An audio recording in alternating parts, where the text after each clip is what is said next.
Telah dibuka peluang amal jariah bersama Ma'had Arafah Banjarmasin.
Terdengar suaranya? Jelas Kak, jelas, Cek. jelas. Bismillahirrahmanirrahim. Alhamdulillahirabbil alamin. Wassalatu wassalamu ala asyrafil anbiya wal mursalin sayyidina Muhammadin wa ala alihi wa sahbihi wasallam. Pertama-tama marilah kita panjatkan puji dan syukur kehadirat Allah Subhanahu wa taala yang telah memberikan kita nikmat, sehat dan waktu luang sehingga bisa hadir pada kajian malam hari ini. Tak lupa rawat serta salam kepada kita baginda besar Muhammad sallallahu alaihi wasallam yang terbaik sepanjang masa yang Allah ciptakan untuk seluruh alam semesta. Perkenalkan dulu, nama saya adalah satu yang akan menjadi MC pada malam hari ini. Temanya yaitu meneladani sunnah Nabi. Bagaimana akhlak dengan Rasulullah SAW.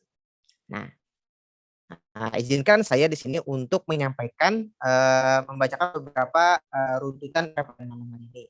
Yang pertama yaitu, kedua yaitu penyampaian, yang ketiga yaitu sesi diskusi dan jawab, yang keempat yaitu penutup. Nanti pada sesi keempat ataupun nanti ada disebarkan link atau link yang berikan nanti boleh peserta mengisikan saran atau kritik terhadap acara ini. Nanti siap-siap. Baik, kita masuk ke agenda pertama, yaitu pembukaan. Mari kita buka acara pada malam hari ini dengan membaca basmalah. Bismillahirrahmanirrahim. Baik, acara yang kedua yaitu penyampaian kajian. Sebelum itu saya akan memperkenalkan Ustadz yang menjadi pemateri pada malam hari ini.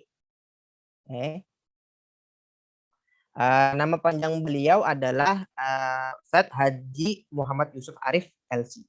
Beliau sekarang tinggal di daerah Gang Pandu di Park Playover. Kemudian riwayat pendidikan beliau ini S1 beliau itu jurusan hadis dan dirasat Islamiyah di Universitas. Kemudian beliau sekarang mengambil S2 jurusan akhlak dan tasawuf di UIN Antasari Banjarmasin. Pengalaman mengajar beliau itu beliau mengajar di pesantren Darul Hijrah. Kemudian beliau juga menjadi salah satu pengajar dosen di UPB UIN Antasari Banjarmasin, dan beliau juga menjadi pengajar agama Islam di SMA Sabilal Muhtadin. Nah, itu tadi biodata singkat beliau. Nah, tanpa panjang lebar lagi, saya persilahkan kepada Ustadz untuk menyampaikan materi. Kepada beliau dipersilahkan.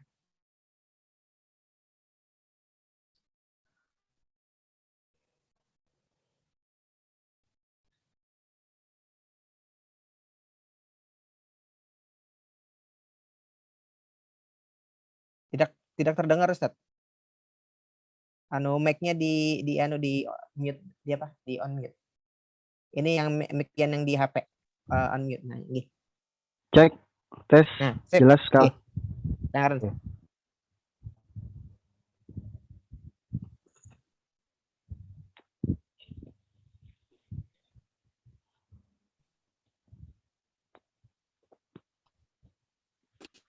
Alhamdulillahirabbil alamin. Wassalatu wassalamu ala sayyidil mursalin wa ala alihi wa sahbihi wa man tabi'ahu ila yaumiddin. Rabbi shrah li sadri wa yassir li amri wahlul 'uqdatam min lisani yafqahu qawli amma ba'du. Sebelumnya suaranya jelas kah? Jelas Ustaz. Oke. Paraki lagi. Oke. Berarti dipingkuti aja lagi berarti nih. Nah, kayak ini jelas lah insyaallah lah. Jelas Ustaz. Ya. Alhamdulillah segala puji bagi Allah Subhanahu wa taala yang telah memberikan kepada kita segala kenikmatan, nikmat sehat, nikmat dan lain-lainnya. Sehingga kita bisa bertatap muka pada malam hari ini pada pertemuan yang berkah pastinya. Salawat dan salam marilah kita sama-sama haturkan kepada junjungan kita Nabi besar Muhammad sallallahu alaihi wasallam yang berkat beliau kita bisa merasakan nikmatnya Islam dan nikmatnya iman dan menjadi saudara sesama muslim. Alhamdulillahirabbil alamin. Dan juga terima kasih kepada pembawa acara atau moderator dan para panitia yang telah memfasilitasi terjadinya acara ini. Mudah-mudahan Allah Subhanahu wa taala memberikan segala kemudahan dan keafiatan dan keberkahan pada hidup kita semua. Amin ya rabbal alamin. Tidak panjang lebar karena waktunya sekitar 45 menit dan ini kebetulan materinya ini luar biasa. Artinya kita mengulik materi tentang bagaimana keseharian Nabi Muhammad sallallahu alaihi wasallam. Jadi ini luar biasa luas benar Ustaz Haikal. Jadi para hadirin dan hadirat yang dirahmati oleh Allah, sejauh yang saya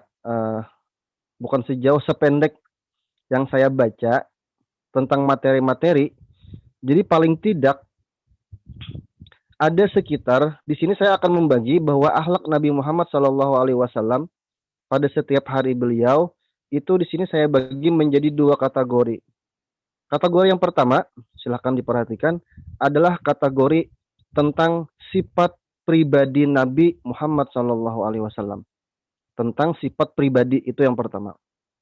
Yang kedua adalah sifat Nabi Muhammad SAW pada ranah sosial.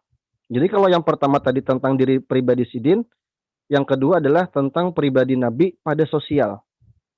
Itu dulu yang pertama yang saya jelaskan. Nah, setidaknya di sini saya akan memaparkan kurang lebih sekitar ada 10 sifat Nabi, paling tidak sebenarnya masih banyak lagi. Ada 10 sifat Nabi yang terkait tentang kepribadian Nabi dan setidaknya juga di sini ada 14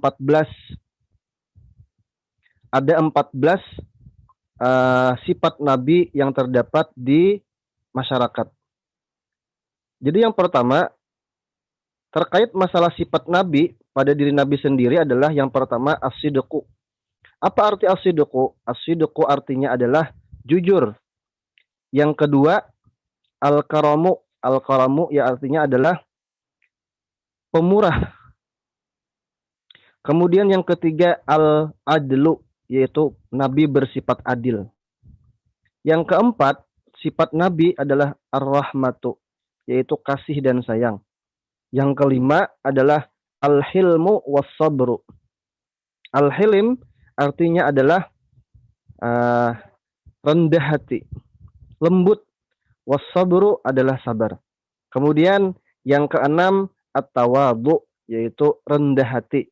Ingat, tawadhu artinya adalah rendah hati, bukan rendah diri. Yang ketujuh adalah asy-syaja'atu, yaitu pemberani. Adapun yang kedelapan al-afu, yaitu pemaaf. Yang kesembilan al-haya, yaitu artinya adalah malu, memiliki rasa malu. Yang kesepuluh adalah as-sabru, yaitu sabar. Sabar tadi ada dua kali lah. Yang poin kelima tadi al-hilmu, kemudian yang terakhir adalah as-sabru. Jadi baiklah para hadirin dan hadirat yang dimuliakan oleh Allah. Terkait masalah ini insya Allah daging semua nih, kada ada tulang. Karena semuanya penuh dengan matan-matan dan materi tentang bagaimana sifat. Jadi silahkan disimak. Itu tadi adalah 10 sifat-sifat pribadi Nabi. Nah, sekarang ada 14 sifat pribadi Nabi yang tercermin pada masyarakat, keseharian Nabi. Yang pertama adalah akhlak Nabi ketika berbicara. Yang kedua adalah akhlak Nabi terhadap para istri-istri beliau. Yang ketiga adalah akhlak Rasulullah kepada anak-anak beliau. Yang keempat adalah akhlak Nabi terhadap cucu-cucu beliau. Yang kelima adalah akhlak Nabi terhadap para sahabat-sahabat beliau. Kemudian yang keenam, akhlak beliau terhadap orang yang memusuhi Nabi. Nah, jadi ini terkait masalah sosial. Kemudian yang ketujuh adalah akhlak Nabi terhadap para tawanan perang. Yang kedelapan adalah akhlak Nabi terhadap orang selain Muslim atau non-Muslim. Yang kedelapan adalah akhlak Nabi terhadap orang-orang munafik. Yang kesembilan adalah yang ke-10 adalah akhlak Nabi terhadap delegasi atau orang-orang yang datang dengan jalur kehormatan dari bidang politik lain. Pokoknya ada wufud itu artinya adalah delegasi atau utusan. Yang ke-10 adalah akhlak Nabi terhadap orang yang melakukan kesalahan. Yang ke-11 adalah bagaimana akhlak Nabi terhadap pembantu beliau atau para khadam-khadam beliau. Yang ke-13 adalah akhlak Nabi di dalam majelis. Kemudian yang ke-14 adalah akhlak Nabi dalam hal beribadah beliau sendiri. Kemudian yang terakhir yang ke-15 adalah akhlak Nabi di dalam peperangan. Nah, jadi ini sebenarnya banyak sekali dan waktunya hanya 45 menit. Jadi di sini saya akan berusaha secepat mungkin menjelaskan bagaimana semua akhlak Nabi, baik pun dari kepribadian beliau terhadap diri beliau dan bagaimana akhlak beliau di dalam masyarakat. Baiklah para hadirin dan hadirat yang dirahmati oleh Allah. Yang pertama kita akan membahas tentang akhlak pribadi Nabi. Yang pertama adalah as-sidqu. As-sidqu artinya adalah jujur. Jadi Nabi Muhammad SAW wajib bersifat jujur. Di sini dibacakan. Allah Subhanahu wa taala memuji Nabi di dalam Al-Qur'an dengan firman Allah, "Wa innaka la'ala khuluqin azim." Sesungguhnya kamu wahai Muhammad la'ala benar-benar ala khuluqin azim, benar-benar memiliki pribadi atau akhlak yang besar dan sangat mulia. Wa min tilkas sifat sidqahu alaihi salatu wassalam. Jadi di antara sifat Nabi Muhammad sallallahu alaihi wasallam dalam tanda kutip jujur sidin, pernah pada suatu masa anna Aba Jahlin, bahwasanya Abu Jahal, jadi Abu Jahal ini adalah paman Nabi. Fi ahadil ayyam, pada suatu hari Abu Jahal zakara lil Walid bin Mughirah. Beliau pernah mengutarakan sebuah pendapat kepada Al-Walid bin Mughirah, yang mana Abu Jahal dengan Walid ini sama-sama tokoh pembesar Quraisy pada saat itu. Jadi ada kata-kata menarik dari Abu Jahal mengatakan kepada Al-Walid. Apa kata Abu Jahal kepada Al-Walid?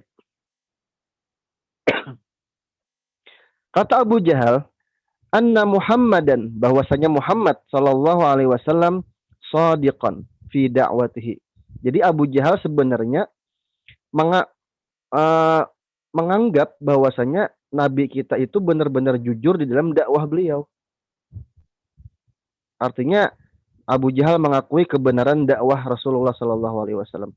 Fata'ajjaba min zalikal Walid. Akhirnya ta'ajjublah, artinya heranlah Al-Walid ini dengan perkataan Abu Jahal. Kenapa? Kaifa arafta zalika? Jadi kata Abu Jahal, kata Al-Walid, wahai Abu Jahal, Apa alasanmu sehingga kamu mengatakan bahwasanya dakwah Muhammad itu adalah benar?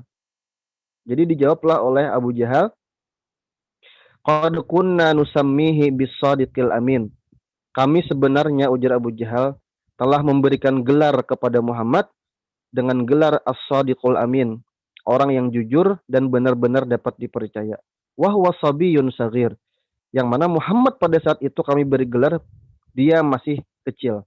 Artinya Nabi kita Muhammad sallallahu alaihi wasallam memang dari kecil itu sudah diberi gelar Al-Amin, orang yang memang benar-benar jujur. Terus dikatakanlah oleh Al-Walid setelah jawaban Abu Jahal. Jadi ujar Al-Walid, ujar Abu Jahal, fakaifa yakunu khainan wa kaziba. Jadi tidak mungkin, kata Abu Jahal, Muhammad yang waktu kecilnya itu kami beri gelar Al-Amin, tidak akan mungkin dia menjadi orang yang khianat dan orang yang pendusta setelah antamma aqluhu, setelah akalnya sudah dewasa atau sempurna, wa balagha rusydahu, dan beliau sudah sampai masa bijaksananya. Artinya Abu Jahal pada saat itu mengakui kebenaran dakwah Rasulullah. Nah, dengan alasan bahwasanya Nabi ketika kecil pun sudah diberi gelar Al-Amin. Bahkan kata beliau, sekarang Muhammad sudah besar dan sudah mencapai masa bijaksana, bagaimana mungkin dia khianat dan dusta? Artinya malah tambah dapat dipercaya. Nah, seperti itu. Itu yang pertama adalah dari sifat Nabi As-Siddiq. Meskipun Abu Jahal sampai mati tidak mengimani apa yang dibawa oleh Rasulullah Sallallahu Alaihi Wasallam. Itu yang pertama. Yang kedua, para hadirin yang dirahmati oleh Allah, Nabi bersifat Al-Karam. Al-Karam artinya adalah pemurah. Pemurah itu dalam arti bahasa kita adalah orang yang sangat dermawan. Bahwasanya di sini disebutkan innal karama huwa sifatun min sifati Rasulillah. Bahwasanya pemurah atau dermawan adalah merupakan sifat daripada sifat-sifat mulia yang dimiliki oleh Rasulullah sallallahu alaihi wasallam. Di sini contoh daripada Nabi, bahwa Nabi itu sangat pemurah adalah wa min zalika hadisatuhu ma'a Safwan. Jadi pernah terjadi suatu perbincangan antara Nabi dengan Safwan bin Umayyah.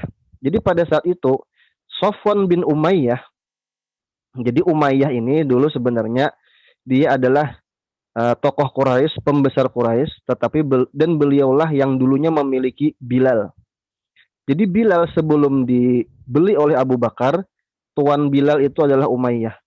Nah, anaknya Umayyah inilah yang bernama Safwan, dan pada saat itu masih dalam keadaan kafir. Jadi pernah ada terjadi suatu kejadian antara Rasulullah dengan Safwan ini. Dan kejadian ini terjadi setelah Fathu Mekah, yaitu pembebasan kota Mekah. Artinya penaklukan kota Mekah. Pernah pada suatu masa Safwan pergi bersama teman-temannya ila Hunain, ke Hunain. Hunain itu adalah nama sebuah tempat. Haitsu nasarallahu ta'ala fiha al-Islam wal muslimin.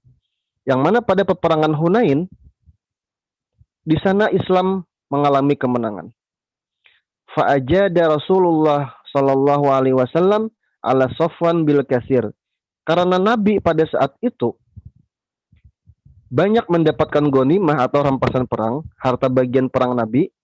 Akhirnya Nabi memberikan hadiah itu kepada Safwan banyak sekali. Jadi ada banyak hadiah yang diberikan oleh Nabi kepada Safwan. Fayaqulu Safwan fi zalik, dan Safwan menceritakan tentang ini. Ujar Safwan mengisahkan tentang bagaimana pemberian Nabi itu luar biasa banyak, yang mana ini menandakan bahwasanya Nabi itu sangat pemurah, sangat dermawan. Ujar Safwan, wa a'ta Rasulullah sallallahu alaihi wasallam yauma idzin Safwana ibnu Umayyah. Pada suatu hari Rasulullah pernah memberikan hadiah kepada Safwan. Berapa hadiah yang diberikan oleh Nabi kepada Safwan? Padahal nih, Safwan pada saat itu masih belum Islam. Mi'atan minal ghanami, 100 ekor minan na'ami, 100 daripada ekor unta. Jadi diberikan oleh Nabi 100 ekor unta. Summa mi'ah. Kemudian Nabi setelah memberikan 100 ekor unta, ditambah lagi oleh Nabi 100 lagi. Berarti berapa ratus? 200 sudah. Summa mi'ah. 3 kali 100. Berarti Nabi memberikan kepada Safwan adalah 300. Nah, qala Ibnu Syihab, berkatalah Ibnu Syihab, perawi hadis, haddatsani Sa'id bin Musayyib. Hadis ini aku riwayatkan dari Sa'id bin Musayyib. Ujar Safwan, setelah menerima pemberian Nabi berupa 300 ekor tadi, padahal Safwan masih dalam keadaan ada Islam atau kafir. Apa ujar Safwan? Wallahi, demi Allah, ujar Safwan, laqad a'tani Rasulullah, bahwasanya Rasulullah telah memberikan kepadaku ma a'tani, apa yang telah aku terima saat ini.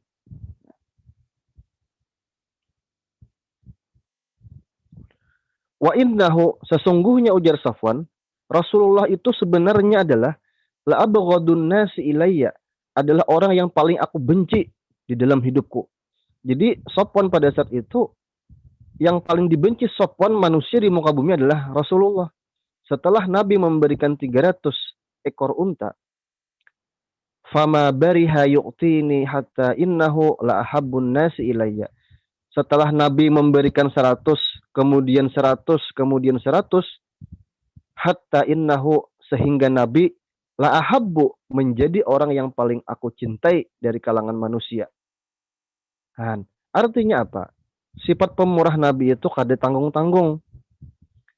Hitung aja sekarang, unta umpama harganya 20 juta. Lebih, 40 lah kurang lebih. 40 juta kali 300. Berapa miliar sekarang duitnya. Nah, pamalarkah Nabi? Pelitkah Nabi? Tidak. Luar biasa, Nabi sangat pemurah. Itu yang kedua. Yang ketiga adalah al-adlu, yaitu adil. Nah, bagaimana keadilan Nabi Shallallahu Alaihi Wasallam? Pernah pada suatu hari, ketika terjadi peperangan Badar, wahwa yusawi sufufal mujahidin. Jadi pada saat itu Nabi sedang merapikan, Nabi sedang mengatur saf-saf atau barisan-barisan para mujahidin ketika peperangan Badar. Jadi Badar itu adalah sebuah tempat antara Madinah dengan Mekah. Kalau sekarang itu istilahnya, kalau zaman sekarang adalah jalan yang melewati dari Madinah ke kota Jeddah, tapi jalan lama. Nah, jadi di situ akan melewati daerah pinggiran pantai. Di situ dekat ke Uhud, ke Badar. Jadi ketika Nabi merapikan barisan perang, nah, Nabi sambil membawa kayu, satu kayu lurus untuk merapikan, kayu ranting lah istilahnya. Famarra ala ahadis sahabah. Kemudian ketika Nabi lewat di depan salah satu sahabat yang bernama Sawad bin Ghaziyah. Jadi ada nama sahabat ini Sawad, nama Sidin, Sawad. Waqad kharaja min safhi, dan mana Sawad ini keluar daripada barisan. Maksud keluar daripada barisan ini kada rata, tidak rata, artinya tak ke muka kan, tak ke belakang. Yang jelas kayaknya tak ke muka. Kenapa dia lebih maju ke depan? Nah, lihat hadis setelahnya. Fata'anahu Rasulullah sallallahu alaihi wasallam. Akhirnya dipukullah oleh Nabi si Sawad tadi. Di mana dipukul Nabi? Fi batnihi, di perutnya. Berarti tak ke muka, ialah disuruh mundur oleh Nabi. Faqala lahu istawi ya Sawad. Dan Nabi mengatakan, ratakan ya Sawad barisanmu. Nah, faqala Sawad, maka berkatalah Sawad, sudah dipukul oleh Nabi tadi di perut. Laqad auja'tani ya Rasulullah. Ya Rasulullah, pian telah menyakiti ulun, sakit bener ulun pian pukul. Fa'aqaddani, dan sebenarnya Nabi telah memberikan aku contoh yang baik, ujar Sawad. Cuman Sawad ini, si Sawad ini merasa kesal karena dipukul oleh Nabi. Tetapi setelah itunya menyadari bahwasanya Nabi itu adalah memberikan contoh kepada Sawad supaya rapi dalam barisan perang. Pada suatu ketika, si Sawat menuntut keadilan kepada Nabi setelah peperangan. Pendek kisah, Sawat ini meminta keadilan kepada Nabi, ya Rasulullah, pas perang tadi, ya Rasulullah, sebelum perang, pian merapikan barisan dan pian pukul perut ulun sakit benar, ya Rasulullah. Artinya Sawat di sini hendak minta keadilan kepada Nabi tentang pemukulan Nabi terhadap Sawat. Dan persis pukulannya mengenai perut. Jadi ujar Sawat, ujar Nabi, ayo ya Rasulullah, ya Sawat nih perutku. Sawat ini belum berhenti sampai di situ. Ujar Sawat, ya Rasulullah, waktu itu ulun kena perut, dasar bujur-bujur kena kulit ulun. Artinya buka baju pian, angkat. Nyaman ulun pukul juga pian pas di kulit pian di perut. Nah, akhirnya Nabi tetap karena sifat adil diangkat Nabi perut sidin, baju sidin, pakaian sidin diangkat Nabi supaya Sawat bisa memukul Nabi di perut. Akhirnya apa? Malah dipeluk oleh Sawat, diusapkan Sawat pipi beliau ke perut Nabi. Setelah itu, sahabat ini terenyuh, yang tadinya sarik, yang tadinya marah kepada Sawat, hendak memukul membalas Nabi. Nah, akhirnya malah haru di situ. Kemudian bertanya Rasulullah kepada Sawat, "Ma hamalaka ala hadza ya Sawat?" Ya Sawat, oh Sawat, napa garang namulai ikam ni kaini nah. Makali aku kisah hendak menghukum aku minta keadilan, tapi ternyata ikam hendak mencium perutku, hendak meragap aku di kulitku. Ujar Sawat apa? Qala, ya Rasulullah, wahai Rasulullah, hadara ma tara fa'aradtu an yakuna akhirul ahdi, ya Rasulullah, lihati kaini pang. Inilah nangkau pian ambil kenapa sebab ulun hendak kaini. Fa'aradtu, ulun ingin ya Rasulullah, an yakuna, sesuatu akhirul ahdi, yang menjadi kenangan indah atau yang menjadi sebuah perjanjian bika dengan pian, antara ulun dan pian, an yamas sajil di jildaka, ulun hendak kulit ulun bersentuhan dengan kulit pian. Mendengar alasan Sawat ini, Rasulullah akhirnya bahagia luar biasa. Akhirnya fada'alahu Rasulullah, akhirnya Rasulullah mendoakan Sawat bi khairin, dengan kebaikan, wa qala lahu, sambil menggayai Sawat. Ya Sawat, ratakan sab ikam. Artinya Nabi mengingatkan Sawat ini ketika awal Sawat itu dipukul. Padahal sidin adalah hendak menggayai Sawat, artinya ikam ini luar biasa. Sampai yang kayak ini nah, maaf kali aku hendak supaya kulit ikam bersentuhan dengan kulitku. Nah, ini adalah salah satu contoh keadilan Nabi Muhammad Sallallahu Alaihi Wasallam. Meskipun yang meminta keadilan ini adalah orang atau bawahan daripada Rasulullah Sallallahu Alaihi Wasallam. Sangat berbeda ialah dengan zaman kita sekarang. Nah, artinya apa? Pemimpin kita sekarang tidak mau, jangankan direndahkan, dikritik aja kada mau. Nah, coba contoh Nabi ialah. Kemudian selanjutnya, yang keempat adalah ar-rahmah. Masih ada 20 menit kayaknya Haikal lah. Jadi dipilih-pilih aja gin lah yang biar kira-kira dapat yang masyarakatnya tadi juga biar adil, biar imbang. Oke, yang selanjutnya adalah yang keempat adalah ar-rahmah. Nabi itu bersifat rahmah, kasih dan sayang. Yang mana kisah yang menceritakan tentang Nabi ini kasih dan sayang adalah setiap para Nabi itu memiliki satu doa pamungkas yang Allah berikan kepada seluruh Nabi dan Rasul. Yang mana satu doa pamungkas ini ketika beliau berdoa, para Nabi tersebut akan Allah kabulkan secara mutlak. Semua para Nabi berdoa, mengambil hak doa ini ketika di dunia.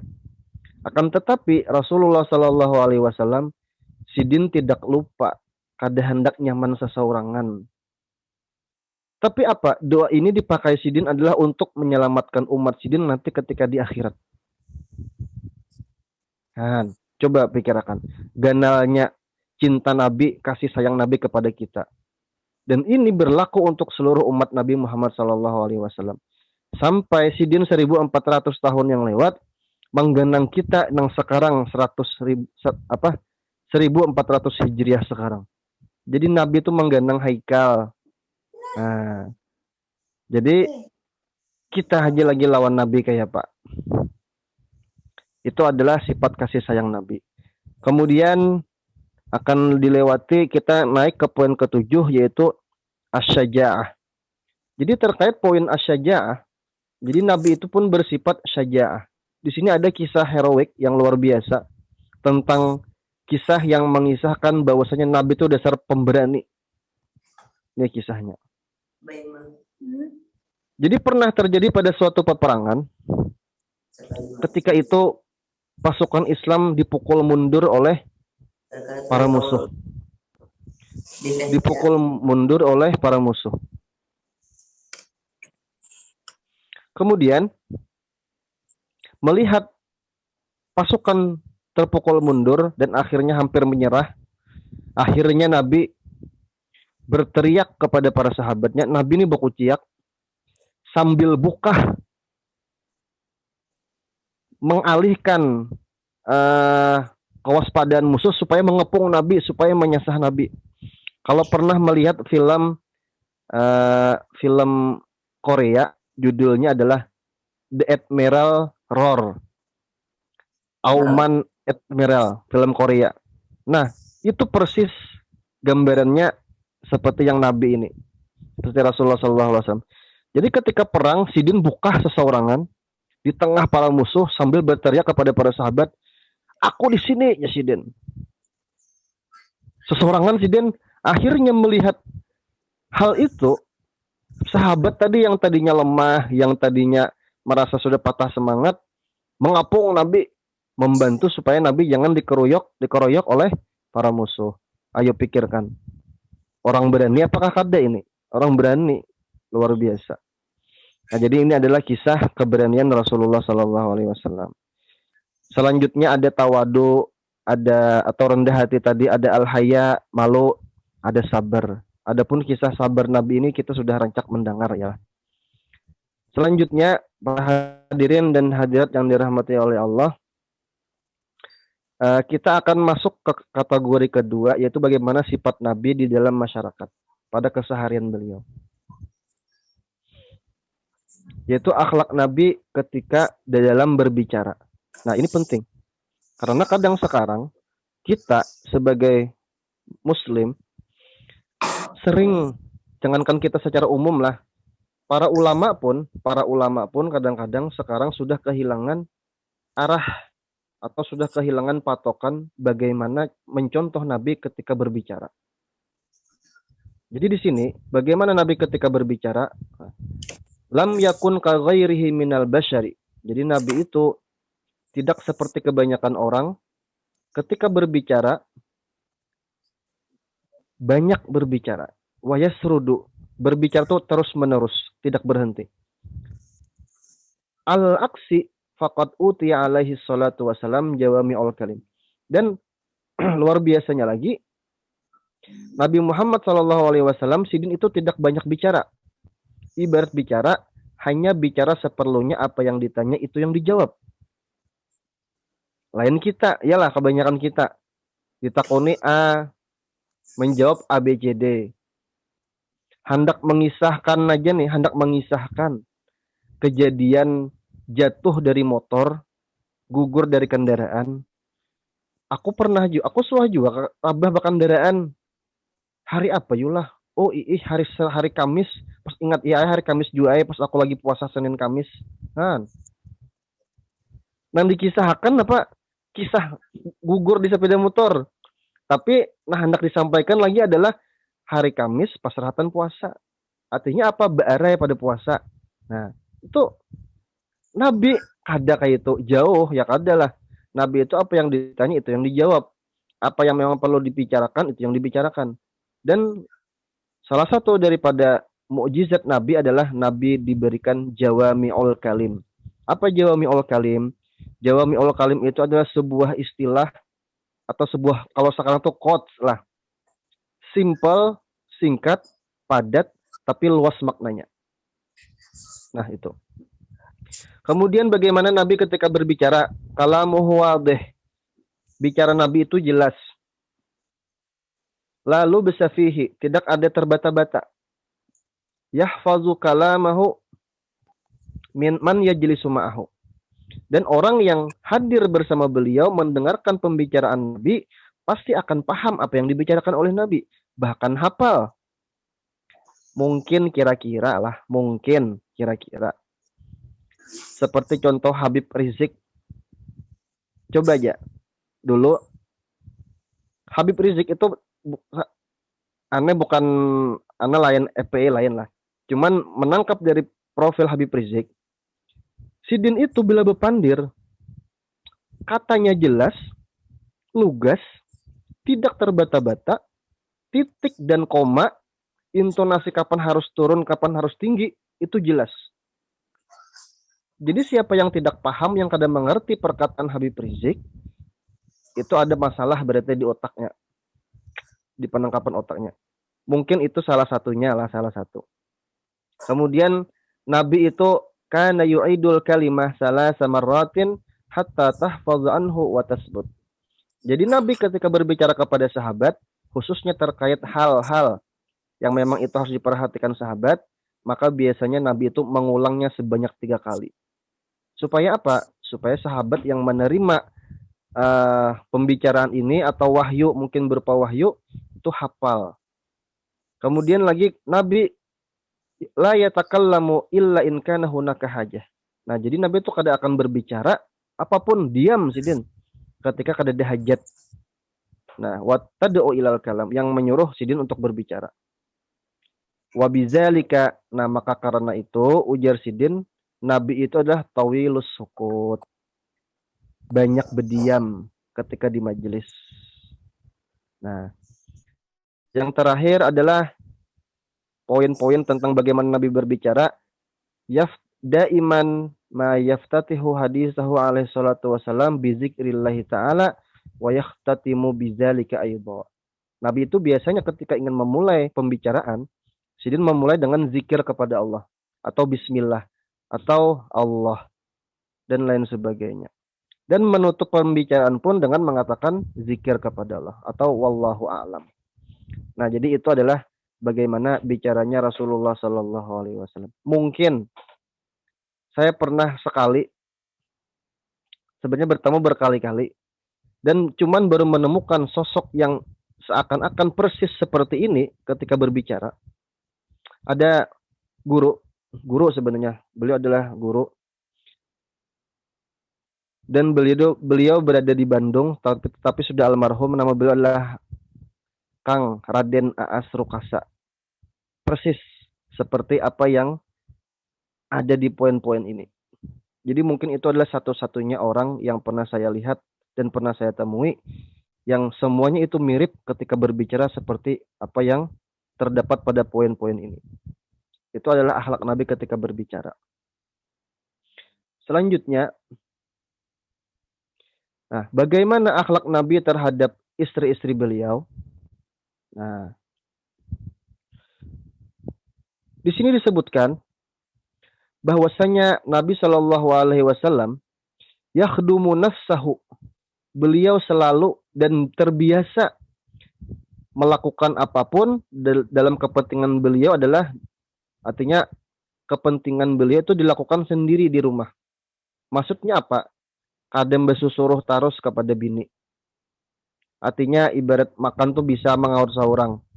Ibarat hendak ke rumah, iwak kada masak bisa menyanga saurang. Nah, ibarat rumah bindarigat bisa menyapuwe. Nabi kada kayak kebanyakan orang Arab pada saat itu. Tahunya bini aja semuaan. Manggani kada mau.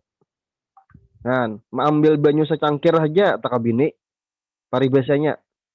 Nabi kada. Apa nang kawas Sidin kerjakan sendiri, Sidin kerjakan.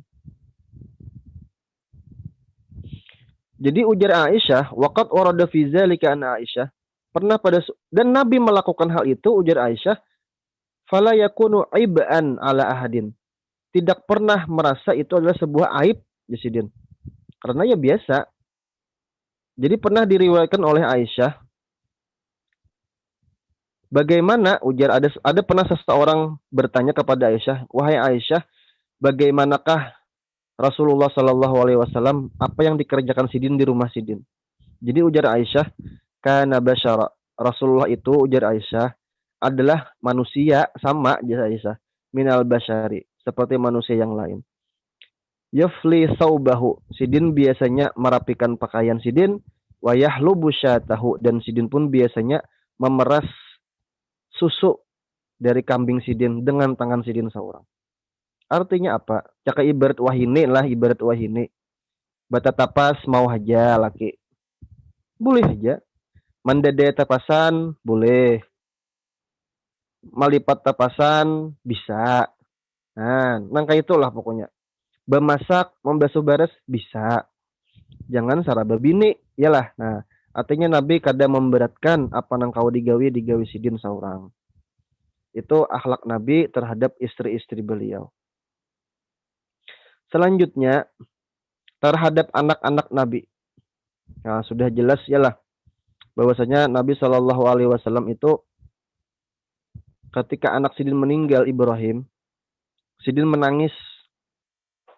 Kenapa menangis? Itu menandakan bahwa Sidin sayang kepada anak Sidin. Jadi itu secara singkatnya. Dan pernah pada suatu ketika Zaid suaminya daripada Zainab anak Nabi tertangkap ketika perang. Nah, tertangkap ketika perang. Padahal pada waktu itu Zaid ini belum Islam.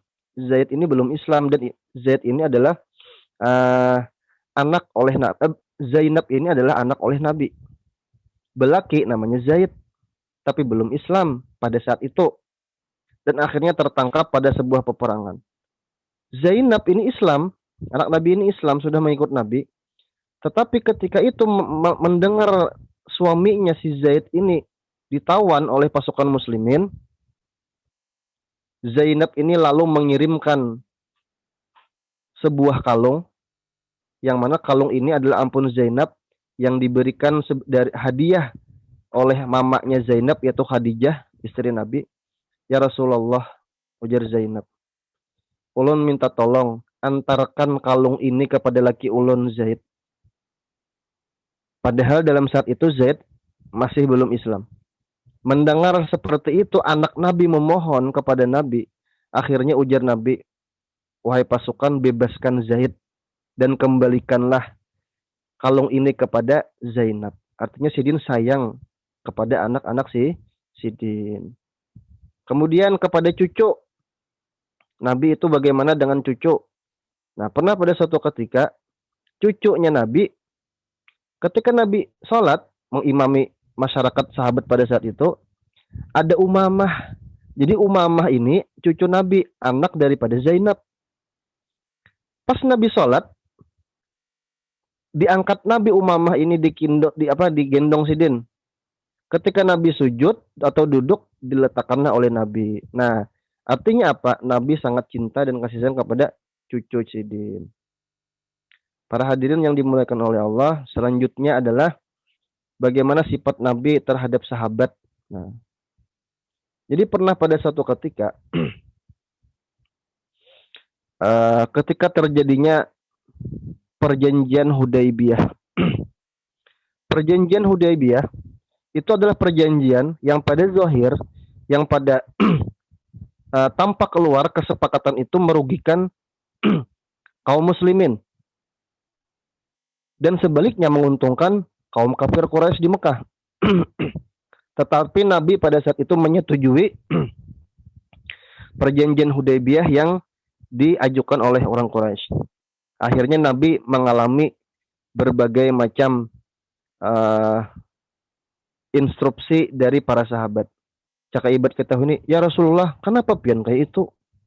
Apa alasan pian yang kayak itu menyetujui perjanjian dengan orang kafir di sini? Ini sebenarnya ya Rasulullah, merugikan kita. Dan ini menguntungkan orang kafir Quraisy. Kenapa pian mau? Padahal kita sudah jauh-jauh dari Madinah hendak ke Mekah, tinggal sekitar belasan kilometer masuk Mekah, kita dilarang masuk dan pian menyetujui. Rasulullah akhirnya menjelaskan kepada para sahabat bahwasanya persetujuanku ini bukan dari aku, tetapi ini adalah wahyu dari Allah Subhanahu wa taala. Tetapi sahabat-sahabat beliau yang lain kebanyakan masih kada mau menerima, artinya masih sangkal, ya bahasa kita masih sangkal terhadap keputusan Nabi di dalam menyetujui perjanjian Hudaybiyah. Nah, akhirnya Nabi di situ ibarat kita wah ini apa? Menahan cercaan para sahabat, menahan ma'arid, ya kayak ibarat bahasa Banyak itu ma'arid, bagaimana sahabat menyambat sidin, bagaimana sahabat menggibah Nabi, bagaimana sahabat kada setuju dengan persetujuan Nabi. Artinya apa? Ada tenggang rasa yang luar biasa dalam diri Nabi ketika bersahabat. Nah, jadi seperti itu. Kada apa-apa, sidin kada memperdulikan bagaimana kepribadian sidin sendiri selama itu di atas kepentingan Allah Subhanahu wa taala. Dan juga pernah terjadi perseteruan antara di kota Madinah yang akhirnya diselesaikan oleh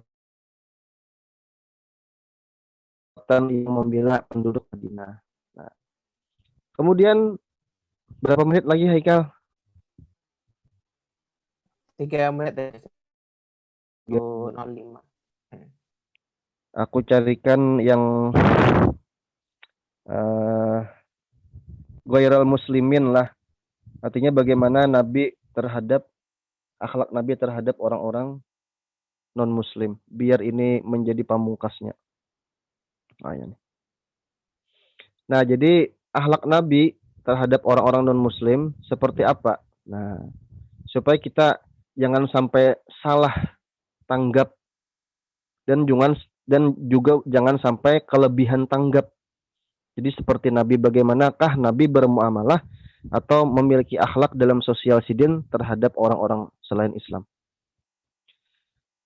Bahwasanya pernah diriwayatkan bahwasanya Nabi Shallallahu Alaihi Wasallam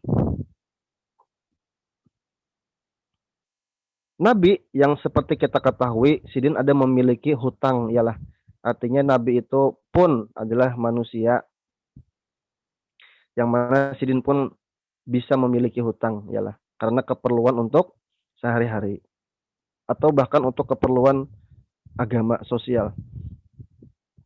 Jadi pada suatu hari Nabi tengah duduk bersama para sahabat sidin, banyak nih sahabat nih dikelilingi oleh sahabat Nabi. Tiba-tiba Yahudi yang Nabi ini berhutang kepadanya datang kepada Nabi Shallallahu Alaihi Wasallam dan mengatakan, wahai Muhammad, bayar hutang nikam. Ini Nabi posisinya di antara para sahabat. Muhammad, bayar hutang nikam. Padahal pada saat itu Yahudi menagih hutang itu belum jatuh tempo. Artinya sudah ada kesepakatan antara Yahudi dengan Nabi perihal pembayaran, waktu pembayaran. Itu dikatakan Yahudi itu memang sengaja. Kenapa? Karena Yahudi itu hendak mempermalukan Nabi. Dan sekaligus Yahudi ingin mengetahui benar apakah tidak bahwasanya Muhammad ini adalah seorang nabi.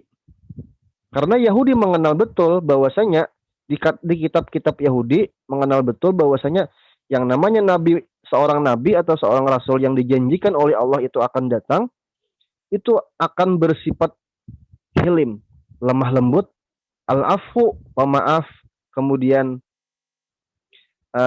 sabar. Itu adalah sifat-sifat yang ditemukan, yang dikenal baik oleh Yahudi bila ada orang yang memang bergelar nabi atau rasul. Jadi memang Yahudi ini ingin mempermalukan satu, dan yang kedua Yahudi ini ingin mentes Nabi. Benar kadang Muhammad ini adalah Nabi. Sambil mengatakan Yahudi tadi menuduh Nabi, innakum lamatlu ya Bani Abdul Muthalib. Ikam ini Muhammad dan para kabilah Bani Abdul Muthalib ini adalah orang yang selalu melambat-lambatkan bayar hutang. Nabi diucapi itu di tengah sahabat sidin. Nah, Hadza buhtanun ala Rasulillah. Ini tentunya menjadi sebuah penghinaan kepada Nabi. Faqama ba'du ashabi. Akhirnya berdirilah di antara sebagian sahabat Nabi. Sarik. Wa arada an yahumma bihi. Ingin cara ibadah tuh hendak disuruh berjauh kah itu atau hendak kayak apa kah, hendak disariki kah? Akhirnya apa Nabi, sikap Nabi kayak apa? Dipermalukan di hadapan para sahabat sidin, di tengah orang banyak disupanakan. Fanahahum an zalika. Akhirnya Nabi melarang mereka untuk melakukan hal yang tadi, mencegah orang Yahudi tadi.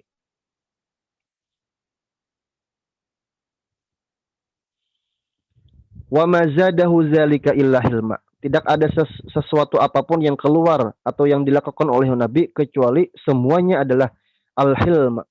Apa al-hilm? Yaitu adalah kelemah lembutan sikap Nabi Shallallahu Alaihi Wasallam. Akhirnya setelah melihat sikap dan perangai Nabi tersebut, orang Yahudi tadi mengakui, wahai Muhammad, engkau benar-benar adalah seorang Nabi dan Rasul yang mana aku kenal sifat-sifat itu dari kitab kami. Dan akhirnya orang Yahudi itu pun masuk ke dalam agama Islam. Demikian mungkin yang bisa disampaikan. Mudah-mudahan bermanfaat. Terima kasih kepada semuanya. Silakan saya kembalikan kepada pembawa acara. Silakan, Haikal. Alhamdulillahirrahmanirrahim. Terima kasih Ustadz atas penyampaiannya. Baik, sekarang kita masuk ke agenda selanjutnya, yaitu sesi tanya jawab dan diskusi. Silakan kepada para peserta yang untuk melakukannya jika ingin bertanya langsung, dan apabila ingin menjaga suaranya misalnya, boleh juga menuliskan pertanyaan lewat kolom komentar. Nah, kira-kira sampai jam 9.20 WITA. Silakan kepada peserta kalau ada pertanyaan.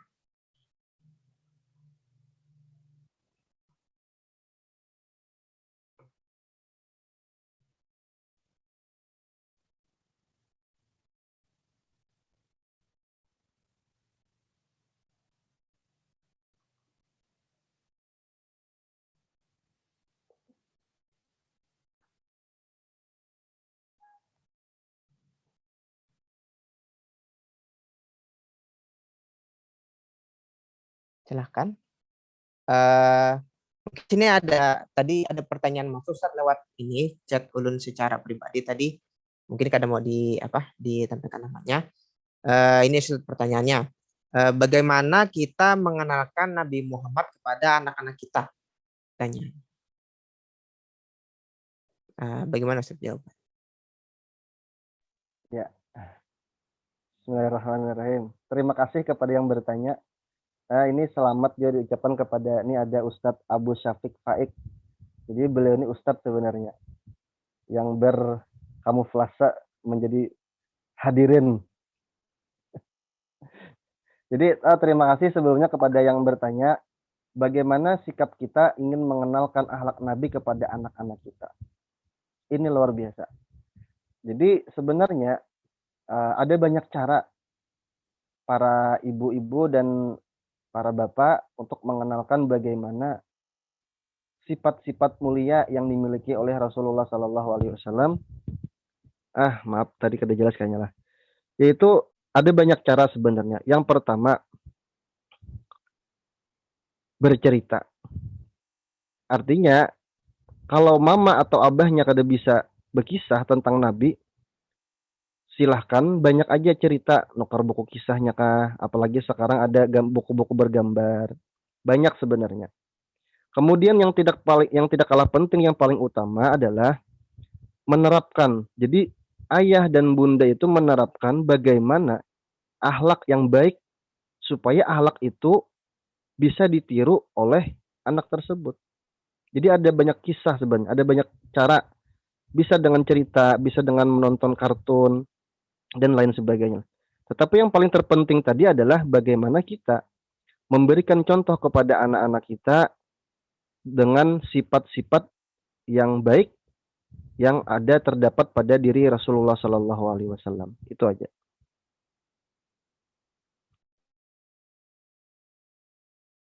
syukron Ustaz atas jawabannya. Baik, silakan. Ada lagi yang mau bertanya? Nah, ini Ustaz, ada yang bertanya. Dari Herman Darmawan, lewat kolom komentar, izin bertanya, tadi dijelaskan bahwa Nabi tidak banyak bicara ketika di majelis. Bukankah ketika di majelis beliaulah sumber suara? Mungkin bisa diluruskan Ustaz. Afwan. Jadi pertanyaan ini sebenarnya bagus banget. Jadi ada seakan-akan kontradiksi ya kan, bahwasanya Nabi tidak banyak bicara. Satu. Pada sisi lain, Nabi adalah juga seorang narasumber di dalam dakwah atau majelis beliau. Nah, jadi ada kontradiksi, maka tadi diam, banyak diam, maka di sini sebagai narasumber harus banyak bicara. Nah, jadi sebenarnya jalan tengahnya itu adalah Nabi tidak akan berbicara kecuali ketika di situ ada hajat, satu. Dan Nabi yang kedua akan berbicara sesuai dengan apa yang memang beliau harus berbicara. Umpama ditanya A, beliau akan menjawab A. Kemudian yang ketiga, karena Nabi melakukan poin 1 dan 2, akhirnya Nabi banyak diam. Tetapi sebenarnya dengan poin 1 dan 2 itu sudah terjawab meskipun Nabi menjadi narasumber di dalam majelis beliau. Artinya beliau akan tetap berbicara selama itu memang menjadi hajat dan keperluan umat pada saat itu. Jadi kira-kira jelas. Artinya Nabi, yang jelas Nabi itu kada kayak kita banyak bepandir. Nah, yang kayak tadi lah pokoknya. Berkisah mengisahkan kisah Rabah Bakandaran. Ujung-ujungnya mengisahkan pada terbiasa puasa Senin Kamis. Nah, itulah. Terima kasih banyak Ustaz jawabannya. Bagaimana Saudara Herman Darmawan? Apakah terjawab? Alhamdulillah, makasih. Oke, alhamdulillah. Baik, mungkin masih ada lagi nih waktu sekitar 7 menit. Silakan kalau ada yang mau bertanya lagi.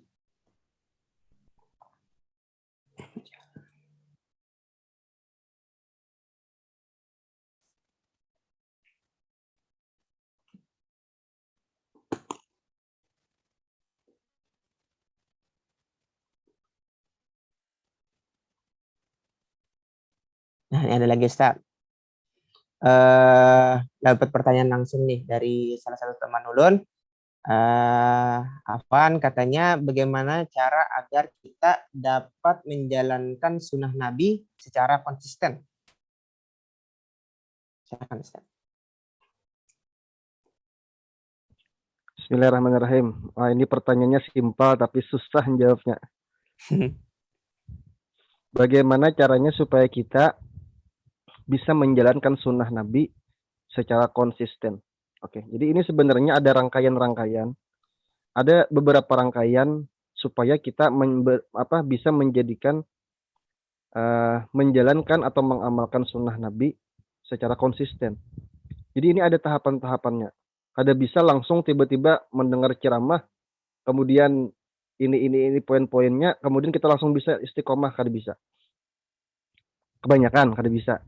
Lain halnya kalau Allah yang membisakan. Nah, jadi tahapannya adalah yang pertama, orang biasanya mau melakukan apapun atau mau mencontoh sebuah perilaku siapapun, itu biasanya satu, yang pertama dulu, dia mengenal betul profil orang ini, bahwasanya orang ini adalah baik. Satu. Artinya dia harus mengenal benar-benar siapa orang yang dicontoh, yaitu Rasulullah SAW. Kemudian yang kedua, karena orang yang memang dicintainya ini menyuruh kepada kebaikan, dan kebaikan itu akan manfaat bagi dirinya di dunia, bahkan sampai ke akhirat, otomatis dia akan selalu mengerjakan apa yang disuruh atau perilaku yang terpuji seperti orang yang dicontohnya. Kemudian yang ketiga, orang akan senantiasa selalu atau continue melaksanakan apa yang dianjurkan oleh Rasulullah SAW terus menerus nih. Ibarat banyak ingatnya pada lupanya adalah ketika orang tersebut benar-benar memiliki atau diberikan anugerah oleh Allah Subhanahu wa taala mencintai Rasulullah Shallallahu Alaihi Wasallam. Jadi ada 3. Kalau orang udah cinta, ada orang kenal, dan yang dianjurkannya itu baik, kemudian dia cinta, itu kira-kira dijulungi duit gen disuruh kada usah menggawi pasti kada mau. Biar disariki orang, biar disambati orang, tetap inya kada mau. Kenapa? Karena cinta yang Allah anugerahkan kepadanya untuk mencintai Nabi itu melebihi alam semesta. Kada ada apa-apanya akhirnya. Jadi akhirnya inya kada peduli, biar aja rabit kamu untung orang menyambatnya. Hendak nang kaya apakah? Nya tetap akan mencintai Rasulullah Shallallahu Alaihi Wasallam. Demikian. Jadi ada tahapan-tahapannya.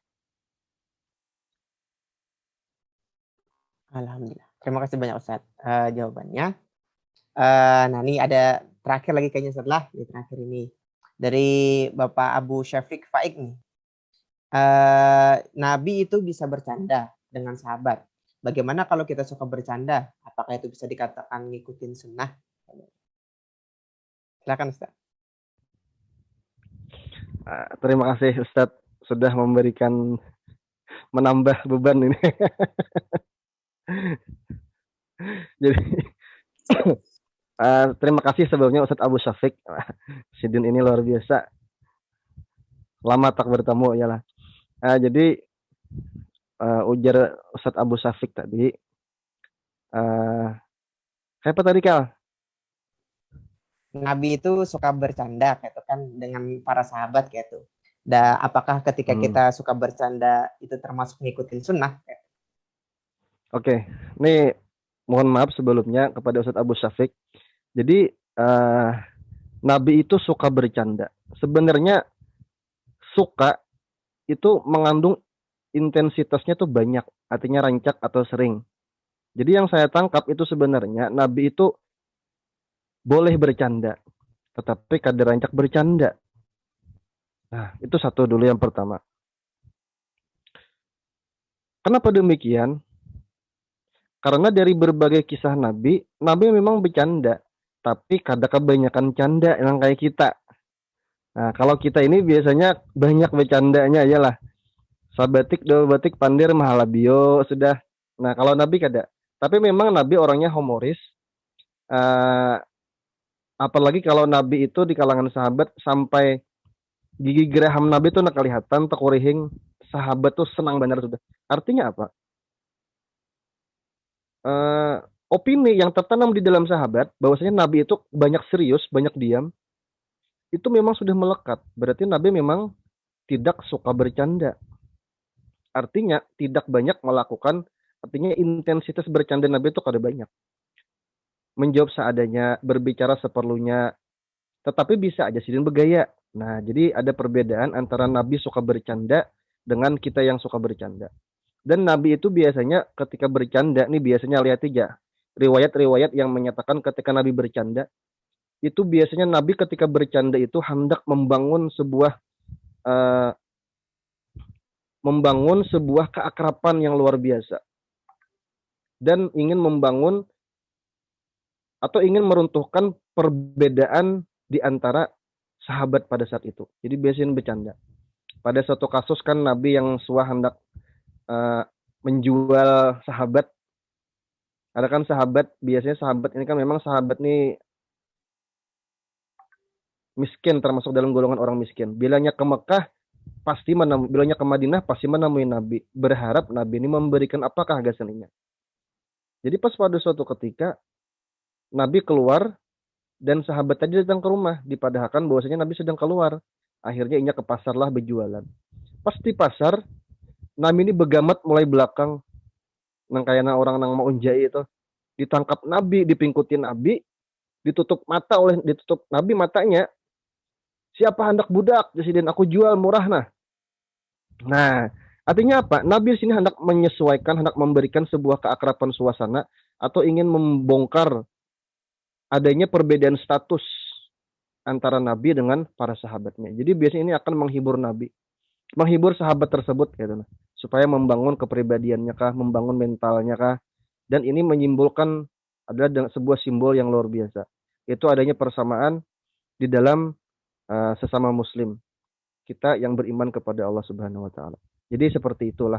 Tetapi niat kita bercanda untuk menghibur kawan itu pasti akan mendapatkan ganjaran dari Allah Subhanahu wa taala. Asal bercandanya positif aja. Jadi itu kayaknya yang bisa disampaikan. Makasih Guru. Alhamdulillah. Bagaimana Bapak Abu Syafiq? Apakah sudah terjawab? Alhamdulillah. Oke, baik. Nah, oke, waktu sudah menunjukkan jam 21, ada 1 menit.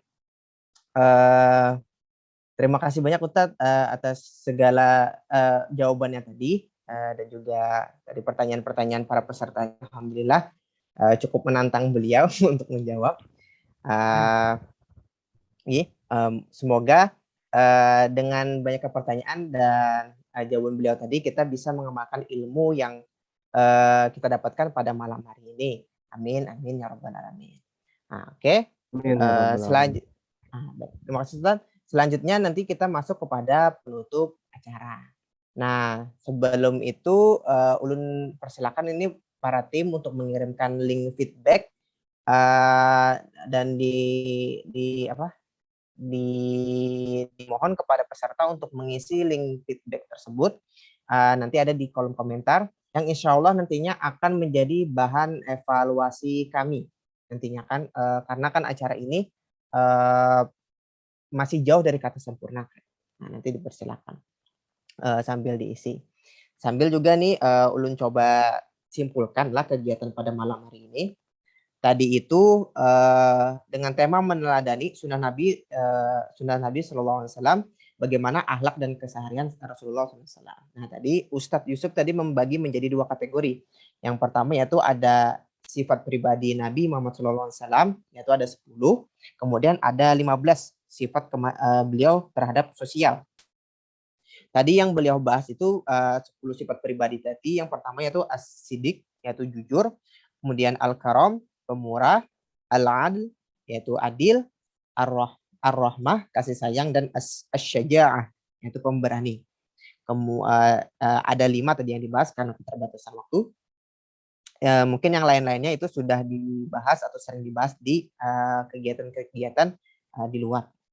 Kemudian tadi ada juga 15 sifat kemasyarakatan yang dibahas beliau itu. Yang pertama itu akhlak dalam berbicara. Beliau itu orang yang sangat tidak banyak bicara atau pembicaraan beliau itu sangat penuh makna, seperlunya saja sampai beliau diberikan gelar Jawami'ul Kalim. Jelas, tidak terbata-bata dan mudah dipahami. Bahkan apabila kurang jelas itu sampai diulang 3 kali. Kemudian akhlak beliau kepada istri beliau yaitu yang paling utama yaitu beliau itu orangnya mandiri. Orangnya mandiri, tidak terlalu tidak serba suruh menyuruh orang lain gitu. Kalau misalnya beliau bisa gawi, ya sidin gawi gitu. Nah, itu kepada istri beliau. Kemudian kepada anak-anak beliau dan cucu-cucu beliau itu tentu saja yaitu rasa kasih sayang beliau terhadap anak-anak beliau, dzurriyyat beliau. Kemudian akhlak beliau kepada para sahabat tadi tetap bersabar meskipun sahabat banyak yang memberikan komplain kepada Nabi. Mungkin karena belum tahu hikmah dari apa yang beliau putuskan. Kemudian ada lagi tadi akhlak beliau terhadap orang-orang non-muslim. Yaitu ketika seorang Yahudi menagih hutang tadi, maka beliau tetap bersabar dan menyuruh para sahabat untuk tetap tenang. Tetap memaafkan. Seandainya tadi orang Yahudi tadi melihat Nabi itu marah sedikit saja, maka beliau tidak akan percaya bahwasanya beliau itu Nabi. Nah, itu tadi kesimpulan yang bisa ulun sampaikan. Mungkin sudah diisi untuk link feedbacknya, nanti bisa juga di grup nanti ada dikasih lagi kalau misalnya belum sempat. Kita sebelum kita tutup dimohon untuk kepada para peserta menyalakan kameranya, kita mau dokumentasi. Untuk ini ulun serahkan kepada tim acara yaitu Kanda Baihaqi untuk mengatur acara ini. Silakan.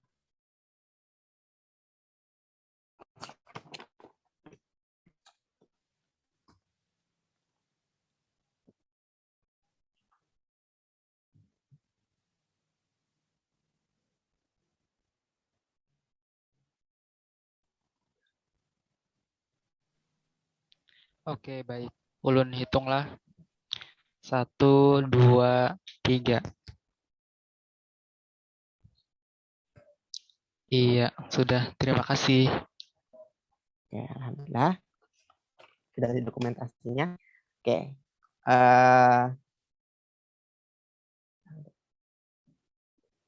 Alhamdulillah sudah selesailah acara kita pada malam hari ini. Itu tadi kegiatan kalam. Saya selaku MC mewakili teman-teman panitia memohon maaf yang sebesar-besarnya atas segala kekhilafan dan kekurangan pada acara malam hari ini. Mari kita tutup dengan membaca hamdalah. Alhamdulillah rabbil alamin. Izin undur diri. Wabillahi taufik wal hidayah. Wassalamualaikum warahmatullahi wabarakatuh. Waalaikumsalam warahmatullahi wabarakatuh. Alhamdulillah. Syukran Ustaz. Sama-sama, Makasih, Ustaz. sama-sama, sama-sama.